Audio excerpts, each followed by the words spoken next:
आज हम स्टार्ट करते हैं 9th क्लास चैप्टर 7। ये चैप्टर 7 है मेरे बच्चे ट्रायंगल्स। ट्रायंगल्स चैप्टर के अंदर हम इंट्रोडक्शन को देखेंगे, बट इंट्रोडक्शन देखने से पहले हम 6 चैप्टर को देखेंगे, क्योंकि 7 चैप्टर जो है ट्रायंगल्स वो पूरा का पूरा 6 चैप्टर के ऊपर बेस्ड है। मैं एक बार तुम्हारे को ये चैप्टर करवाने से पहले पीछे वाला जो मैंने तुम्हारे को 6 चैप्टर करवाया था उसको रिवाइज करवाता हूँ मेरे बच्चे 2-3 मिनट के अंदर। उसको ध्यान से सुनना और ध्यान से देखना। हमने जो चैप्टर 6 को देखा था मेरे बच्चे, उसके अंदर हमने लाइन्स एंड एंगल्स जो हमारा चैप्टर 6 था, जो इससे जस्ट पीछे वाला चैप्टर हमने 6 चैप्टर किया था। आज तो हम 7 चैप्टर स्टार्ट करेंगे, बट मैं एक बार इसका इंट्रोडक्शन जो मैंने करवाया था वो 7 चैप्टर 6 पे बेस्ड है। तो सबसे पहले हम 6 चैप्टर को रिवाइज करेंगे। लाइन्स एंड एंगल्स के बारे में बताया था। अगर हमें लाइंस के बारे में पता है और एंगल्स के बारे में पता है तो हम ट्रायंगल को बहुत अच्छे से समझ पाएंगे मेरे बच्चे। मैंने बताया था सबसे पहले लाइंस के बारे में, उससे पहले मैंने बताया तुम्हारे को जीरो डायमेंशनल फिगर कौन सा होते हैं। पॉइंट क्या है? जीरो डायमेंशनल फिगर है। सिर्फ एक ही ऐसा है जो क्या है, जीरो डायमेंशनल है, और वो है पॉइंट। ये पॉइंट मैंने तुम्हें बताया था। हम इसको पॉइंट नहीं बोल सकते, ये बोला था। वन डायमेंशनल कितने फिगर हैं? 3 फिगर हैं। सबसे पहला फिगर है लाइन सेगमेंट। लाइन सेगमेंट के बारे में बताया था, जिसका एक स्टार्टिंग और एक एंडिंग पॉइंट होता है। फिर मैंने तुम्हारे को लाइन के बारे में बताया, जब लाइन सेगमेंट को दोनों साइड प्रोड्यूस कर दिया जाता है, दोनों साइड इंक्रीज कर दिया जाता है, तो हम उसको बोलते हैं लाइन। एक लाइन को ड्रॉ करने के लिए मिनिमम 2 पॉइंट्स की नीड होती है। फिर मैंने तुम्हें बताया मेरे बच्चे रे के बारे में। रे जो थी वो एज ए टॉर्च काम करती है। जो टॉर्च होती है वो उसका बेस्ट एग्जाम्पल है। मैंने रे के बारे में बताया, जिसका एक स्टार्टिंग पॉइंट होता है और कोई एंडिंग पॉइंट नहीं होता। लाइन सेगमेंट में स्टार्टिंग और एंडिंग पॉइंट दोनों होते हैं। रे में स्टार्टिंग पॉइंट होता है बट एंडिंग पॉइंट नहीं होते, और यहाँ पे स्टार्टिंग और एंडिंग पॉइंट नहीं होते। फिर मैंने तुम्हारे को ये टॉर्च का जो एग्जांपल दिया था मेरे बच्चे, इसी के थ्रू मैंने तुम्हें ये बताया था कि रे से ही हमेशा एंगल बनते हैं, ना कि लाइन से या लाइन सेगमेंट से। कभी भी लाइन या लाइन सेगमेंट से एंगल नहीं बनते, रे से एंगल बनते हैं। उसके बाद हमने बात की, फिर हमने देखा था इंटरसेक्टिंग और नॉन इंटरसेक्टिंग लाइंस को। इंटरसेक्टिंग लाइंस वो लाइंस होती हैं जब कोई भी दो लाइन आपस में क्या करती हैं, एक दूसरे को काटती हुई जाती हैं, इंटरसेक्ट करती हैं, उनको हम बोलते हैं इंटरसेक्टिंग लाइन। यहाँ पे A B C D line आपस में क्या है, इंटरसेक्टिंग लाइन। फिर हमने देखा था नेक्स्ट था जो non intersecting line. Non intersecting line वो लाइन होती हैं जिनका डिस्टेंस हमेशा सेम रहता है, जिन दो लाइंस के बीच का डिस्टेंस हमेशा सेम रहता है। मतलब हम क्या बोल सकते हैं, दो पैरेलल लाइन हमेशा क्या होंगी, नॉन इंटरसेक्टिंग लाइन होंगी। यहाँ पे L L dash M M dash की क्या है, पैरेलल है, ये नॉन इंटरसेक्टिंग लाइन से। नेक्स्ट हमने देखा था कोलिनियर और नॉन कोलिनियर पॉइंट्स को। कोलिनियर पॉइंट्स कौन से पॉइंट्स होते हैं, जब 3 या मोर देन 3 पॉइंट्स एक ही लाइन के ऊपर आए तो हम उनको कोलिनियर पॉइंट बोलते हैं। अब ए बी सी ये जो पॉइंट हैं ये क्या हैं, कोलिनियर पॉइंट है। क्यों? क्योंकि ये सारे के सारे पॉइंट्स एक ही लाइन पे आ रहे हैं। ए है, बी है, सी है, डी है, ई है, ये सारे के सारे पॉइंट एक ही लाइन पे आए हुए हैं, तो ये सभी पॉइंट्स क्या हैं, कोलिनियर पॉइंट। फिर हमने देखा मेरे बच्चे नॉन कोलिनियर पॉइंट को। कम से कम 3 पॉइंट की बात की थी हमने, मिनिमम 3 पॉइंट। अगर मिनिमम 3 पॉइंट की बात की थी मेरे बच्चे, अगर 3 एंड मोर देन 3 पॉइंट एक ही लाइन पे ना आए तो हम उनको बोलेंगे नॉन कोलिनियर पॉइंट। ये हमने यहाँ पे एक फिगर देखा था, पॉइंट बी था, पॉइंट ए था और पॉइंट सी था। ये क्या थे, हमारे पास एक ही लाइन के ऊपर नहीं आए थे। ए और बी एक लाइन पे हैं, ए और सी एक लाइन पे हैं, बट ए बी सी तीनों एक ही लाइन पे नहीं है, इसलिए तीनों आपस में क्या है, नॉन कोलिनियर पॉइंट। फिर उसके बाद हमने देखा था एंगल्स को। हमने लाइंस को तो देख लिया, अब हमने बात की थी एंगल की। एंगल के अंदर हमने क्या देखा था, व्हेन टू रेज, रे की बात कर रहे हैं हम, लाइन या लाइन सेगमेंट की बात नहीं कर रहे मेरे बच्चे। When two rays organized from same point an angle is formed. अगर कोई भी दो रे, अगर वो दोनों की दोनों रे इस तरह से कोई एंगल बनाती हैं, ये आर्म है, ये जो है ए ओ आर्म है, ये ए बी आर्म है, ये A B sorry O B एक क्या थी, रे थी, ओ ए क्या थी, एक रे थी, बट इन्होंने क्या बना दिया, ये एंगल बना दिया। ये जो यहाँ पे एंगल बना, जब दो रे किसी एक ही पॉइंट से स्टार्ट होती हैं तो वो क्या बनाती है मेरे बच्चे, एंगल बनाती हैं। और इसको हम आर्म बोलते हैं, किसको, ओ ए को, और ओ बी को आर्म बोलते हैं। जो ये मिड में बन गया ये एंगल बन गया, और ये क्या है, हमारा वर्टेक्स है। उसके बाद हमने देखा था मेरे बच्चे टाइप ऑफ एंगल्स को। जो टाइप ऑफ एंगल्स थी, एंगल डिफरेंट टाइप के होते हैं। सबसे पहले हमने फर्स्ट देखा था एक्यूट एंगल, जो 0 डिग्री से ग्रेटर देन और 90 डिग्री से लेस देन होता है। ये हमारे पास 30 डिग्री क्या है, एक्यूट एंगल है। 60 डिग्री भी एक्यूट होगा, जो 0 डिग्री से ग्रेटर देन होंगे और 90 से लेस देन होंगे। राइट एंगल क्या होता है, 90 डिग्री का एंगल होता है, तुम सभी जानते हो। ऑब्ट्यूज एंगल क्या होता है, जो 90 डिग्री से ग्रेटर देन होते हैं और 180 से लेस देन होते हैं, 120 फॉर एग्जांपल। स्ट्रेट एंगल क्या होता है मेरे बच्चे, 180 degree. Straight line, straight line के ऊपर क्या बनता है, 180, क्योंकि हम पहले 6 चैप्टर में कर चुके हैं। ये हमारे पास क्या है, एक स्ट्रेट लाइन है। इसके अंदर हमारे पास ये जो एंगल बन रहा है ये 180 है, और ये नीचे वाला जो एंगल बन रहा है ये भी 180 डिग्री एंगल है। ये हम इसको बोलेंगे स्ट्रेट एंगल। ये एंगल बोला जाएगा ए ओ बी। ए ओ बी एंगल जो है वो क्या है, स्ट्रेट एंगल है। रिफ्लेक्स एंगल की बात की हमने, जो 180 से ग्रेटर देन होते हैं और 360 से लेस देन होते हैं। हमने यहाँ पे क्या किया था, 300 डिग्री का एंगल लिया था। ये जो एंगल है मेरे बच्चे, ये क्या है, 180 से ग्रेटर देन है बट 360 से लेस देन है। तो ये जो एंगल है 300 डिग्री का, ये क्या एंगल क्या कहलाएगा, रिफ्लेक्स एंगल कहलाएगा। फिर हमने देखा कंप्लीट एंगल। कंप्लीट एंगल वो एंगल होता है जो एक कंप्लीट रिवॉल्यूशन करता है, मतलब एक कंप्लीट सर्कल बनाता है 360 डिग्री का। फिर हमने उसके बाद देखा था, बहुत ही इंपॉर्टेंट था, एडजेसेंट एंगल। एडजेसेंट एंगल की प्रॉपर्टी भी देखी थी हमने कि angle x plus angle y is equal to Z होता है। और एडजेसेंट एंगल के अंदर हमने क्या देखा था कि वन कॉमन वर्टेक्स, उसके अंदर एक कॉमन वर्टेक्स होना चाहिए, वन कॉमन आर्म, एक कॉमन आर्म होनी चाहिए, डोंट ओवरलैपिंग ईच अदर, और वो ओवरलैप नहीं करते हुए होने चाहिए। हमने यहाँ पे एग्जांपल भी देखे थे, एंगल x एंगल y का एडजेसेंट एंगल था, बट एंगल x z के साथ या एंगल y z के साथ एडजेसेंट एंगल नहीं हो सकता, क्योंकि ये ओवरलैप कर रहा है।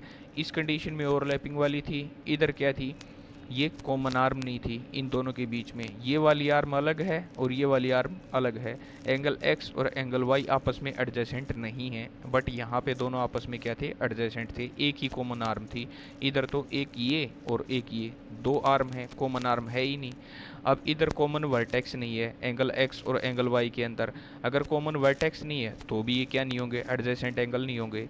ये एडजेसेंट एंगल था, ये नहीं था, ये नहीं था और ये भी नहीं था। क्यों नहीं था, क्योंकि एंगल x ये था और एंगल y ये कंप्लीट रेड वाला था, तो ये आपस में ओवरलैप कर रहे हैं। एंगल y एंगल x को इधर ओवरलैप कर रहा है, तो ये भी क्या नहीं था, इधर तो ओवरलैपिंग वाला केस आ गया। इधर कॉमन वर्टेक्स नहीं था, इधर कॉमन आर्म नहीं थी, बट इसमें सारी की सारी तीनों की तीनों कंडीशन सेटिस्फाई कर रही थी। तो एंगल x एंगल y के साथ एडजेसेंट एंगल था, और जो हमने प्रॉपर्टी की थी कि angle x plus angle y angle z के इक्वल होता है, ये तो हम सब जानते ही हैं मेरे बच्चे। इसके बाद जो हमने देखा था वो देखा था complementary and supplementary angle. Complementary angle क्या होते हैं, जिन दो एंगल्स का सम क्या हो जाए, 90 degree. A O B angle X Y Z के साथ क्या है, कॉम्प्लीमेंट है। क्यों, क्योंकि इन दोनों के दोनों एंगल्स का सम 90 डिग्री है, 30 डिग्री का है, 60 डिग्री का। फिर नेक्स्ट हमने देखा सप्लीमेंट्री एंगल। सप्लीमेंट्री एंगल, जिन दो एंगल्स का सम क्या हो जाए, 180 degree. P O Q angle, P O Q, ये जो एंगल है हमारे पास, एंगल एम एन के के साथ, एम एन के के साथ क्या है, सम टोटली इन दोनों का सम क्या है, 120 प्लस 60, 180 डिग्री। ये दोनों के दोनों एंगल क्या कहलाएंगे, सप्लीमेंट्री एंगल। जब दो एंगल का सम 90 डिग्री हो तो कॉम्प्लीमेंट्री, जब दो एंगल का सम 180 डिग्री हो तो सप्लीमेंट्री एंगल। अब हमने ये तो बात कर ली मेरे बच्चे कि लाइन क्या होती है और एंगल्स क्या होते हैं। 6 चैप्टर को हमने इंट्रोडक्शन को पीछे वाले को रिवाइज भी कर लिया। आज हम बात करेंगे 7 चैप्टर की, जो है हमारा ट्रायंगल्स। अब सबसे मेन बात क्या है कि ट्रायंगल्स को हम बनाते कैसे हैं, ट्रायंगल बनती कैसे है, किन किन चीज़ों की ज़रूरत पड़ती है, क्या ट्रायंगल होती है। देखो ट्रायंगल को अगर हम, ये ट्रायंगल था हमारे पास, इसको मैंने क्या किया, स्प्लिट कर दिया, तोड़ दिया बीच से इस वर्ड को। ट्राई प्लस एंगल, ट्राई मतलब 3 और एंगल के बारे में तुम जानते ही हो, एंगल ट्राई प्लस एंगल, जिसके अंदर 3 एंगल हों वो ट्रायंगल कहलाती है। अगर हम एक ट्रायंगल की बात करते हैं, ये ट्रायंगल ए बी सी है, इस ट्रायंगल के अंदर मेरे बच्चे हमारे को किन किन चीज़ों की ज़रूरत पड़ती है, मतलब एक ट्रायंगल बनाने के लिए हमें किन किन चीज़ों की ज़रूरत पड़ती है। 3 साइड की ज़रूरत पड़ेगी, ए बी साइड है, बी सी साइड है, ए सी साइड है। मैं बिल्कुल डिटेल से उठा रहा हूँ मेरे बच्चे, चैप्टर को ध्यान से सुनते जाना। ए बी एक साइड है, बी सी एक साइड है और ए सी एक साइड है। 3 साइड की नीड होगी, 3 एंगल, एक एंगल ये है हमारे पास, एक एंगल ये है हमारे पास और एक एंगल ये है, एंगल 1 2 एंड 3। 3 एंगल हैं, 3 साइड हैं, फर्स्ट साइड ये, सेकंड ये, थर्ड ये और 3 वर्टिसेस। हमारे को एक वर्टेक्स ये मिला, एक वर्टेक्स ये मिला और एक वर्टेक्स ये मिला। इसका मतलब जो हमारी ट्रायंगल है वो टोटल कितने पार्ट से मिलके बनती है, 9 पार्ट से मिलके बनती है। 3 साइड, 3 एंगल एंड 3 वर्टिसेस। ये हमारे पास 3 साइड, 3 एंगल एंड 3 वर्टिसेस। अब हम जो बात करने वाले मेरे बच्चे, हमने ट्रायंगल को क्यों समझाई, पहले हमने इंट्रोडक्शन देखा 6 चैप्टर का, उसके बाद हम ट्रायंगल की बात कर रहे हैं। हम ये सब इसलिए कर रहे हैं क्योंकि हमने सबसे पहले साइड की बात की, लाइन की, रे की, लाइन सेगमेंट की। अब ट्रायंगल के अंदर रे तो नहीं है, ए बी क्या है, एक लाइन सेगमेंट ही तो है। बी सी क्या है, एक लाइन सेगमेंट है। ए सी क्या है, एक लाइन सेगमेंट है। जब 3 लाइन सेगमेंट को आपस में मिला दिया जाता है तो ही एक ट्रायंगल बनती है, और वो तीनों लाइन सेगमेंट 3 एंगल बना देते हैं। और जहाँ पे वो तीनों मिलते हैं लाइन सेगमेंट, वो वर्टिसेस तैयार कर देते हैं। यहाँ पे कभी तुमने ट्रायंगल के अंदर ऐसा तो नहीं देखा होगा मेरे बच्चे कि तुम्हें ट्रायंगल इस टाइप की मिले कि एक रे है, इधर से फिर ये रे है और फिर इधर से ये इस तरह से काम कर रही हो। ऐसे तो ट्रायंगल कभी नहीं देखी होगी। न ही तुमने ट्रायंगल कभी ऐसे देखी होगी लाइन की तरह काम करे, कि ये लाइन की तरह काम करे, नहीं। ये ट्रायंगल किसके थ्रू बनती है, लाइन सेगमेंट के थ्रू बनती है। एंगल रे से बनते हैं, एंगल रे से बनते हैं, और ट्रायंगल किससे बनती है मेरे बच्चे, लाइन सेगमेंट से बनती है। ये बहुत बारीकी की बातें हैं, समझने की चीज़ें मेरे बच्चे, बिल्कुल बेसिक चीज़ों से बता रहा हूँ मैं, जीरो से स्टार्ट कर रहा हूँ चैप्टर को। अब हम करने वाले हैं टाइप ऑफ ट्रायंगल। सबसे पहली बात, हम टाइप ऑफ ट्रायंगल के अंदर देखेंगे कि डिफरेंट टाइप की ट्रायंगल्स होती हैं, वो कौन कौन से टाइप की ट्रायंगल होती हैं और उनकी कैरेक्टरिस्टिक्स क्या, उनकी विशेषताएं क्या हैं। अब देखो मेरे बच्चे, सबसे पहली बात है हमारे पास जो टाइप ऑफ ट्रायंगल के अंदर, टाइप ऑफ ट्रायंगल की बात कर रहे हैं हम, इक्विलेटरल ट्रायंगल। इक्विलेटरल ट्रायंगल कौन सी ट्रायंगल होती है, बाई मिस्टेक मेरे से उल्टी बन गई मेरे बच्चे दोनों ट्रायंगल। ये आइसोसेल्स ट्रायंगल का एग्जांपल है और ये इक्विलेटरल ट्रायंगल का एग्जांपल है। मैंने ये एरो का सिंबल लगाया है इधर और इधर। अब देखो, इक्विलेटरल ट्रायंगल वो ट्रायंगल होती है जिसकी तीनों की तीनों साइड क्या हों, आपस में इक्वल हों, उसे हम बोलेंगे इक्विलेटरल ट्रायंगल। आइसोसेल्स ट्रायंगल कौन सी होती हैं, जिसकी 2 साइड आपस में इक्वल हों, वो आइसोसेल्स ट्रायंगल कहलाती है। स्केलन ट्रायंगल कौन सी होती है, जिसमें एक भी साइड एक दूसरे के साथ इक्वल ना हो, उसे हम स्केलन ट्रायंगल कहते हैं। राइट एंगल ट्रायंगल कौन सी होती है मेरे बच्चे, जिसके अंदर एक एंगल 90 डिग्री का हो, हम उसे राइट एंगल ट्रायंगल कहते हैं। यहाँ पे ये राइट एंगल है, 90 डिग्री का एंगल है, इसे इसलिए हम इसे राइट एंगल ट्रायंगल बोलेंगे। एक बहुत ही इंपॉर्टेंट ट्रायंगल होती है मेरे बच्चे, इक्वी एंगुलर। इक्वी, इस वर्ड को तोड़ो, एंगुलर, जिसके अंदर इक्वी का मतलब इक्वल, एंगुलर का मतलब एंगल। जो जिस ट्रायंगल के अंदर एक ऐसी ट्रायंगल जिसके अंदर सारे के सारे एंगल दूसरी ट्रायंगल के एंगल्स के इक्वल हों, जब किन्हीं भी 2 ट्रायंगल के एंगल्स आपस में इक्वल हों, तो हम उसे बोलते हैं इक्वी एंगुलर ट्रायंगल्स। अब यहाँ पे एग्जांपल देखो मेरे बच्चे, जो ये 2 ट्रायंगल हैं, इन दोनों की दोनों ट्रायंगल्स के अंदर अगर हम देखें, ये वाला एंगल इसके इक्वल है, ये वाला एंगल इसके इक्वल है और ये वाला एंगल इसके इक्वल है। हमें साइड से कोई लेना देना नहीं है, हमारा मतलब है एंगल से, एंगुलर की बात कर रहे हैं। एंगल्स अगर इक्वल है आपस में तो वो इक्वी एंगुलर ट्रायंगल होगी। ये एंगल इसके इक्वल है, ये इसके इक्वल है और ये इसके इक्वल है। इसका मतलब ये दोनों की दोनों ट्रायंगल आपस में क्या है, इक्वी एंगुलर ट्रायंगल। अब हम जो देखेंगे मेरे बच्चे, वो देखेंगे कॉन्ग्रुएंसी ऑफ ट्रायंगल। अब तक जो हमने किया मेरे बच्चे, वो हमने लाइंस की बात की, एंगल्स की बात की। पहले लाइन की बात इसलिए की क्योंकि ट्रायंगल लाइन से या लाइन सेगमेंट से या रे से किससे बनती है, इसलिए हमने लाइन की बात की। फिर ट्रायंगल के अंदर एंगल की ज़रूरत होती है, कितने एंगल की ज़रूरत होती है, 3 एंगल की, इसलिए हमने एंगल्स की बात की। लाइंस और एंगल की बात करने के बाद हमने क्या देखा, ट्रायंगल को समझा कि ट्रायंगल के अंदर क्या क्या चीज़ें होती हैं, टाइप ऑफ ट्रायंगल्स को समझा। अब हम जो बात करने वाले हैं वो कॉन्ग्रुएंसी ऑफ द ट्रायंगल की बात करने वाले हैं कि कॉन्ग्रुएंट ट्रायंगल क्या होती हैं, कॉन्ग्रुएंसी ऑफ द ट्रायंगल। अब देखो मेरे बच्चे, सबसे पहली बात, मैंने दो ट्रायंगल ले ली, ए बी सी और ट्रायंगल पी क्यू आर। इन दोनों की दोनों ट्रायंगल को कॉन्ग्रुएंट होने के लिए किन किन चीज़ों की ज़रूरत पड़ेगी, कोई भी दो ट्रायंगल कॉन्ग्रुएंट कब होगी, ये समझने से पहले मैं तुम्हें एक एग्जांपल दूंगा। हम ट्रायंगल को तो बाद में समझेंगे, जो हम डेली रूटीन में यूज करते हैं बहुत सारी चीज़ों को, उनमें हमारे सामने बहुत सारे कॉन्ग्रुएंट फिगर आते हैं। मैं अब ट्रायंगल की बात नहीं कर रहा मेरे बच्चे, ओवरऑल बात कर रहा हूँ मैं। हमारे सामने डेली लाइफ में क्या होता है, बहुत सारे ऐसे फिगर आते हैं जो आपस में कॉन्ग्रुएंट होते हैं। मैं एक तुम्हें एग्जांपल दिखाता हूँ। सभी बच्चे क्वाइंस को तो देखते ही हो तुमने क्वाइन को देखा मेरे बच्चे, ये 2 रुपीज़ क्वाइन है और ये भी 2 रुपीज़ क्वाइन है। ट्रायंगल की हम बाद में बात करेंगे, सबसे पहले हम देखेंगे ओवरऑल जो लाइफ में हम चीज़ें यूज करते हैं उनके अंदर हमारे को किस तरह से कॉन्ग्रुएंसी मिलेगी। हम डे बाय डे बहुत सारे ऐसे फिगर्स देखते हैं जो आपस में कॉन्ग्रुएंट होते हैं, बट हम उनको इग्नोर कर देते हैं, हम उनके बारे में सोचते ही नहीं है। अब तुमने क्या ये देखना है कि किन किन चीज़ों में कॉन्ग्रुएंसी हो सकती है। अब ये 2 रुपीज़ क्वाइन है, ये भी 2 रुपीज़ क्वाइन है, ये आपस में अगर मैं इन क्वाइंस को देखूं, इन दोनों की शेप सेम है।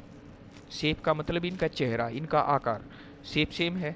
अगर मैं देखूं इनका साइज, इनका अगर साइज की बात करूं तो ये साइज भी इन दोनों का क्या मेरे बच्चे, सेम है ना। देखो ऊपर वाला क्वाइन नीचे वाले क्वाइन को क्या कर रहा है, कौन साइड कर रहा है, ओवरलैप कर रहा है, कंप्लीटली कवर कर रहा है, उसने बिल्कुल उसको ढक लिया।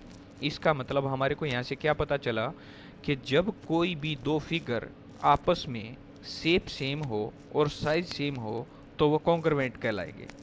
हमारे सामने एक कॉन्सेप्ट बन गया कि कॉन्ग्रुएंसी के लिए दो चीज़ों की ज़रूरत होती है, एक तो शेप सेम होनी चाहिए, दूसरा साइज सेम होना चाहिए। अगर शेप और साइज सेम होगा तो कोई भी दो फिगर हैं, हम ट्रायंगल की बात नहीं कर रहे, कोई भी दो फिगर हैं वो हमेशा ही कॉन्ग्रुएंट होंगे। अब यहाँ पे 2 रुपीज़ क्वाइन नीचे वाले 2 रुपीज़ क्वाइन के साथ क्या कर रहा है, ओवरलैप कर रहा है। ओवरलैप करना मतलब उसको ढक लेना, कंप्लीटली कवर कर लेना, कौन साइड कर लेना, कौन साइड। तो ये आपस में क्या कर रहे हैं मेरे बच्चे, कौन साइड कर रहे हैं, ओवरलैप कर रहे हैं। ऊपर वाला क्वाइन नीचे वाले क्वाइन को नहीं दिखने दे रहा, तो ये आपस में क्या है, ओवरलैपिंग है। तो ये दोनों के दोनों क्या है मेरे बच्चे, कॉन्ग्रुएंट है। अगर मैं ये बोलूँ क्या ये 2 रुपीज़ क्वाइन के साथ, ये 2 रुपीज़ क्वाइन है, क्या इस 2 रुपीज़ क्वाइन के साथ ये 1 रुपीज़ जो क्वाइन है, क्या ये आपस में कॉन्ग्रुएंट होंगे। देखने में तो चेहरा तो सेम है, ये भी सर्कुलर है, ये भी सर्कुलर है और नीचे वाला भी सर्कुलर था। अब तुम्हें ये कन्फ्यूजन नहीं होना चाहिए मेरे बच्चे, मैं तुम्हें बता देता हूँ, चेहरा सेम होने का मतलब ये नहीं है यहाँ पे 2 रुपीज़ लिखा है, यहाँ पे 2 रुपीज़ लिखा, नहीं। चेहरा सेम होने का मतलब ये सर्कुलर है, ये भी सर्कुलर है। शेप कैसी है, सर्कुलर है दोनों की। तो हमारे को क्या पता चला, ये दोनों की शेप क्या है, सर्कुलर है, सर्कल की शेप के हैं, दोनों गोल हैं, और इन दोनों के आपस में ऊपर नीचे रखने पे कॉन्साइड भी कर रहे हैं, इसलिए इनकी शेप और साइज सेम हो गया। साइज भी सेम हो गया, शेप भी सेम हो गई, तो कॉन्ग्रुएंट हो गए। अब अगर मैं 1 रुपीज़ कॉइन को 2 रुपीज़ कॉइन के साथ लेता हूँ तो ये दोनों की शेप क्या है, सर्कुलर है।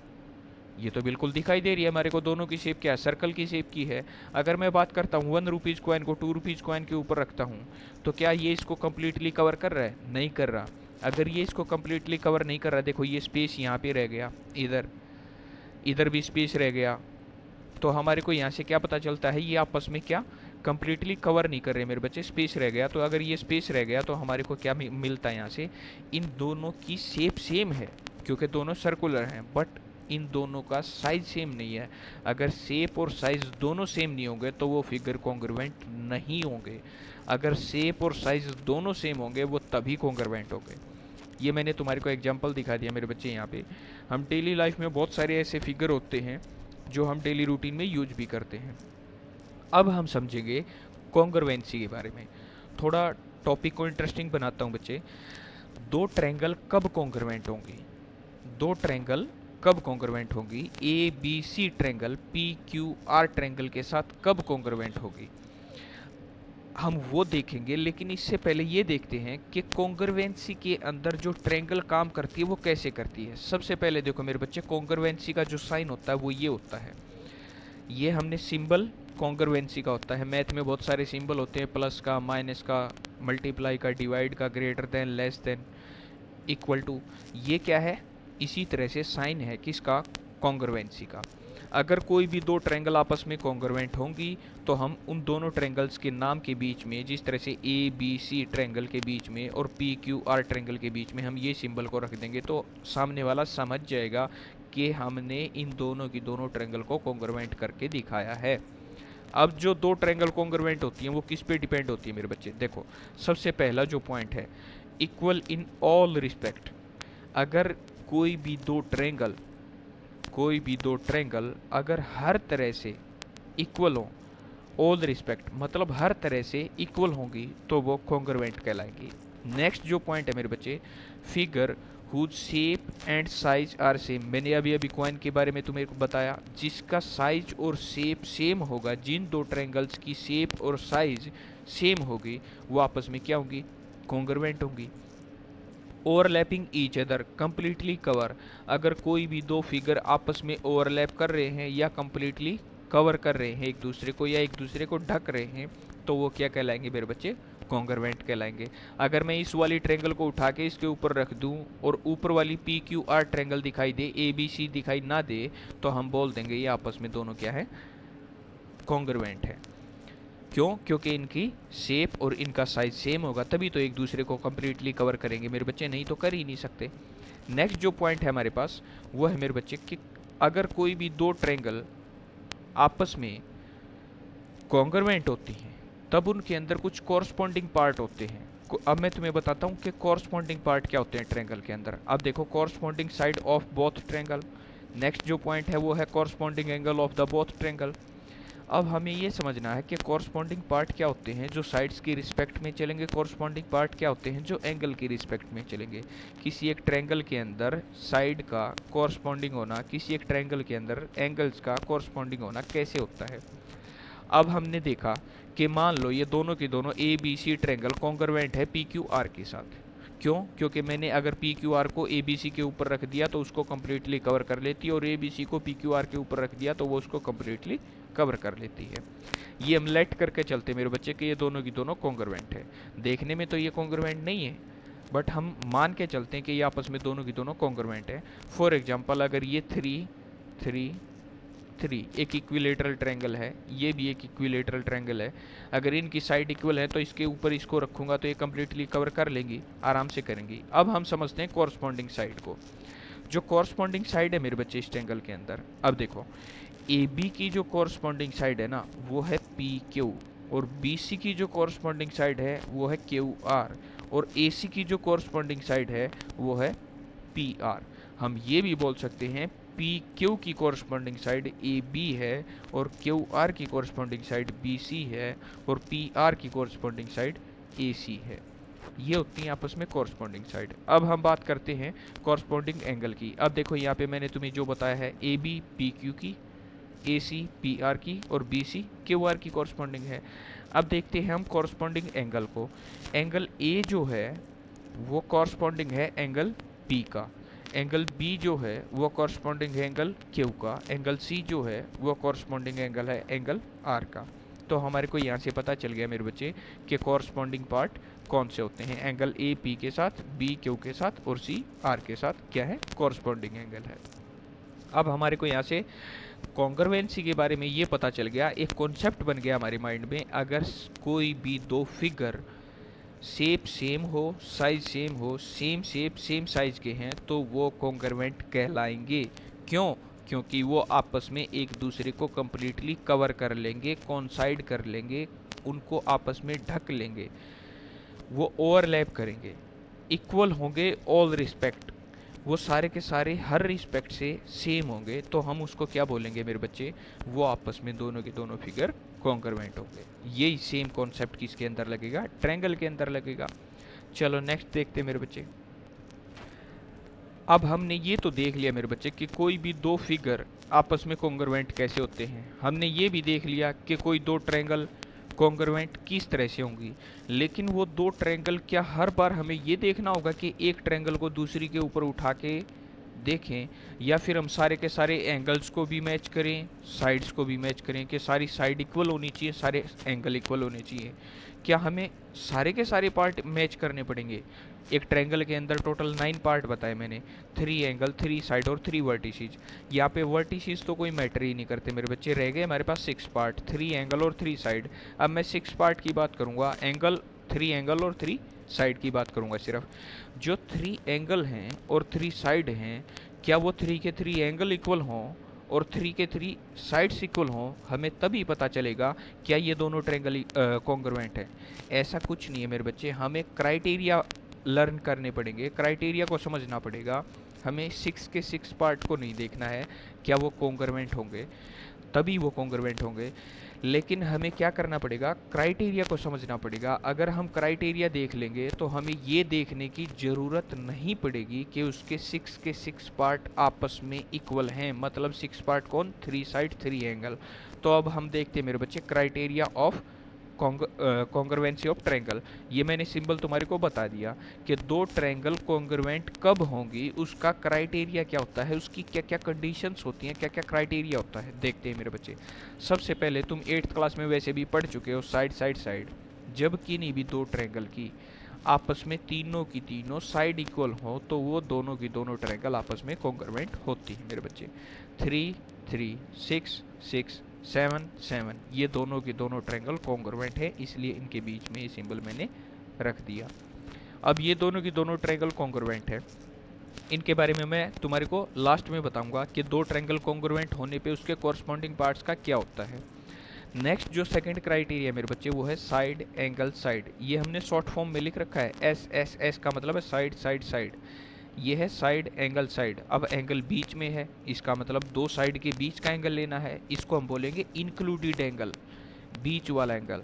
अब ये है हमारे पास ए बी जो साइड है वो किसके इक्वल है, ये देखो यहाँ पे ये दोनों के दोनों A B side P Q की क्या है, इक्वल है, A C side P R के इक्वल है, और ये वाला एंगल इस एंगल के इक्वल है। क्यों? क्योंकि इन दोनों साइड से मिलके कौन सा एंगल बना है, यही तो एंगल बना है। इन दोनों साइड से मिलके कौन सा एंगल बना है, ये एंगल बना है। इन दोनों साइड से मिलके कौन सा एंगल बना है, ये एंगल बना है। इन दोनों साइड से ये एंगल बना और इन दोनों साइड से ये एंगल बना, साइड एंगल साइड। एंगल बीच में है तो इंक्लूडेड एंगल है, इसका मतलब side angle side, side angle side. ये दोनों की दोनों ट्रायंगल भी क्या है, कॉन्ग्रुएंट है। तो ये दोनों की दोनों ट्रायंगल के लिए हमें क्राइटेरिया समझ में आ गया कि कब कॉन्ग्रुएंट होंगे। चलो नेक्स्ट देखते हैं मेरे बच्चे। थर्ड है हमारे पास एंगल साइड एंगल। अब एंगल साइड एंगल आ गया तो साइड बीच में है तो इंक्लूडेड साइड होनी जरूरी है। जिस साइड के ऊपर दो एंगल बने हों वही तो इंक्लूडेड साइड होगी। अब ये देखो, ये साइड इसके इक्वल है, ये एंगल इसके इक्वल है और ये एंगल इसके इक्वल है। अगर इन दो ट्रायंगल के अंदर, मैं ये इसलिए बता रहा हूँ, अगर इन दो ट्रायंगल के अंदर ऐसी कंडीशन बन जाए, कैसी कंडीशन, कि दो एंगल इक्वल हो जाएं, ये वाला इसके और ये वाला इसके, और उनकी इंक्लूडेड साइड इक्वल हो जाए, तो वो दोनों की दोनों ट्रायंगल भी कॉन्ग्रुएंट होंगी। नेक्स्ट जो है फोर्थ क्राइटेरिया वो है एंगल एंगल साइड। अब की बारी साइड इंक्लूडेड नहीं है, कोई भी साइड हो सकती है। ये एंगल इसके इक्वल है, ये एंगल इसके इक्वल है। अब की बारी ये साइड नहीं ली है हमने, ये साइड ली है। ये साइड हो इसके इक्वल हो, ये साइड इसके इक्वल हो, या कोई भी एक साइड इक्वल हो और दो एंगल इक्वल हो, तो भी वो दोनों की दोनों ट्रायंगल क्या कहलाएंगी, कॉन्ग्रुएंट कहलाएंगी। नेक्स्ट जो है मेरे बच्चे वो है हमारे पास R H S. R H S के अंदर हम क्या देखेंगे, आर का मतलब है राइट एंगल, एच का मतलब है हाइपोटेन्यूज, एस का मतलब है साइड। एक तो हाइपोटेन्यूज इक्वल होना चाहिए, दोनों ट्रायंगल में 90 डिग्री का एंगल होना चाहिए, और कोई भी एक साइड इक्वल हो, या तो ये साइड इक्वल हो या ये साइड इक्वल हो, तो ये दोनों की दोनों ट्रायंगल भी क्या कहलाएंगी, कॉन्ग्रुएंट कहला देंगी। हमने ये 5 क्राइटेरिया देखे मेरे बच्चे। सबसे पहला क्राइटेरिया था साइड साइड साइड। जब किन्हीं भी दो ट्रायंगल की अगर तीनों की तीनों साइड इक्वल होंगी तो उसके तीनों के तीनों एंगल अपने आप इक्वल हो जाएंगे। अगर किन्हीं भी दो ट्रायंगल के अंदर साइड एंगल साइड इक्वल है, दो साइड और उनका इंक्लूडेड एंगल इक्वल है, दो ट्रायंगल में, तो उसके जो बाकी 3 पार्ट रह गए ना, 3 पार्ट कौन से रह गए? एक तो साइड रह गई, अब ये साइड इसके थी, ये साइड इसके थी, ये साइड बच गई, ये साइड भी इसके इक्वल होगी। क्यों होगी? क्योंकि हमने ये क्राइटेरिया फुलफिल कर लिया, और ये एंगल इसके इक्वल था, तो ये एंगल इसके इक्वल होगा और ये एंगल इसके इक्वल हो जाएगा। अब हम बात करते हैं एंगल साइड एंगल की। अगर दो एंगल इक्वल हो और एक साइड इक्वल हो, तो हमारे को ये एंगल इसके इक्वल मिला, ये एंगल इसके इक्वल मिला और ये साइड इसके इक्वल मिली, तो ये दोनों के दोनों ट्रायंगल कॉन्ग्रुएंट कर दी थी हमने क्राइटेरिया से। अगर ये दोनों की दोनों ट्रायंगल कॉन्ग्रुएंट हो गई, तो इसके जो बाकी के रिमेनिंग पार्ट रह गए ना मेरे बच्चे, वो भी आपस में इक्वल ही होंगे। ये साइड इसके इक्वल होगी, ये साइड इसके इक्वल होगी और ये एंगल इसके इक्वल होगा। ये हम क्यों बोल रहे हैं? क्योंकि जो दो ट्रायंगल कॉन्ग्रुएंट होती हैं उसके लिए मिनिमम 3 चीज़ों की ज़रूरत होती है। देखो यहाँ पे तीनों साइड थी, यहाँ पे 2 साइड एक एंगल था, यहाँ पे 2 एंगल एक साइड थी, यहाँ पे 2 एंगल एक साइड है। इसी तरह से यहाँ पे भी और इसी तरह से राइट एंगल ट्रायंगल के अंदर भी। अगर राइट एंगल ट्रायंगल के अंदर एक एक एंगल 90 डिग्री का है, दोनों ट्रायंगल में 90 डिग्री के एंगल हैं, हाइपोटेन्यूज दोनों का इक्वल है, और कोई भी एक साइड इस वाली और इस वाली साइड में से कोई भी एक साइड आपस में इक्वल हो, तो वो दोनों की दोनों ट्रायंगल क्या कहलाएंगी? कॉन्ग्रुएंट कहलाएंगी। तो उसका ये एंगल इसके इक्वल हो जाएगा और ये एंगल इसके इक्वल हो जाएगा। अगर ये साइड इसके इक्वल थी तो ये अपने आप इसके इक्वल हो जाएगी। अब हम बात करते हैं मेरे बच्चे कि जो हमने क्राइटेरिया किए, इनसे हमें क्या बेनिफिट मिलेगा। इसका मतलब अब हमें 6 चीज़ों को नहीं देखना है, 6 पार्ट को नहीं देखना है ट्रायंगल के, हमें सिर्फ 3 पार्ट को देखना है। या तो तीनों साइड इक्वल हो, या फिर 2 साइड और इंक्लूडेड एंगल इक्वल हो, या फिर 2 एंगल और एक इंक्लूडेड साइड इक्वल हो, या कोई भी 2 एंगल और एक साइड हो, या फिर RHS लगता हो, एक राइट एंगल हो दोनों ट्रायंगल में, एक हाइपोटेन्यूज हो और एक साइड इक्वल हो। अगर ऐसा क्राइटेरिया फुलफिल हो जाता है, इन ये 5 के 5 क्राइटेरिया फुलफिल हो जाते हैं किन्हीं भी 2 ट्रायंगल में, तो क्या हमें मिलेगा? अब हम वो देखेंगे, ये क्राइटेरिया फुलफिल होने पे हमें क्या मिलेगा। चलो देखते हैं मेरे बच्चे। अब देखो मेरे बच्चे, अगर हमारे क्राइटेरिया कोई भी उन 5 में से कोई भी एक क्राइटेरिया अगर फुलफिल हो जाता है, मतलब या तो साइड साइड साइड हो, या फिर साइड एंगल साइड हो, या फिर एंगल साइड एंगल हो, या एंगल एंगल साइड हो, या RHS हो, इनमें से कोई भी एक क्राइटेरिया 2 ट्रायंगल अगर फुलफिल कर रही हैं, तो हमें क्या मिलेगा? इफ़ 2 ट्रायंगल्स आर कॉन्ग्रुएंट, तो वो दोनों की दोनों ट्रायंगल कॉन्ग्रुएंट हो जाएंगी। ठीक है, अगर वो दोनों की दोनों ट्रायंगल कॉन्ग्रुएंट होंगी, इफ़ 2 ट्रायंगल्स आर कॉन्ग्रुएंट, यदि 2 ट्रायंगल कॉन्ग्रुएंट हैं, देन तब क्या होगा? Corresponding part of congruent triangle are same. जो उसके कॉरस्पॉन्डिंग पार्ट होंगे वो सारे के सारे सेम हो जाएंगे, क्योंकि 3 चीज़ें तो वो हमारे को इक्वल करने के लिए बोल रहा है कोई भी 2 कॉन्ग्रुएंट ट्रायंगल में। बाकी के जो 3 पार्ट रह जाएंगे, जो 3 पार्ट रह गए, वो भी आपस में क्या हो जाएंगे मेरे बच्चे? इक्वल हो जाएंगे। क्यों हो जाएंगे? Bye CPCT। सी यहाँ से उठाया मेरे बच्चे, कॉरस्पॉन्डिंग का C है, पार्ट का P है, कॉन्ग्रुएंट का C है और ट्रायंगल का T है। हम इसको शॉर्ट फॉर्म में बोलते हैं, corresponding part of a congruent triangle को हम बोलते हैं CPCT। बाय CPCT उन 2 ट्रायंगल्स के सभी पार्ट इक्वल हो जाएंगे। अब मैं एक एग्जांपल लेता हूँ मेरे बच्चे। मान लो यहाँ पे ये साइड इसके इक्वल है, ये साइड इसके इक्वल है, और ये एंगल इसके इक्वल है, तो हमारे को यहाँ पे कौन सा क्राइटेरिया फुलफिल होता दिखाई दे रहा है मेरे बच्चे? हमें पता चल गया कि यहाँ पे साइड एंगल साइड का क्राइटेरिया लग रहा है। अगर किन्हीं भी 2 ट्रायंगल के अंदर 2 साइड इक्वल हों, ये साइड इसके और ये साइड इसके इक्वल है, और इन दोनों के बीच का एक ये इंक्लूडेड एंगल है, इसका मतलब हमें पता चल गया कि ये दोनों की दोनों ट्रायंगल कैसी हो गई? कॉन्ग्रुएंट हो गई। क्यों हुई? By side angle side. किससे हुई मेरे बच्चे? साइड एंगल साइड से दोनों की दोनों कॉन्ग्रुएंट हो गई। अगर ये दोनों की दोनों कॉन्ग्रुएंट हो गई, तो अब क्या होगा?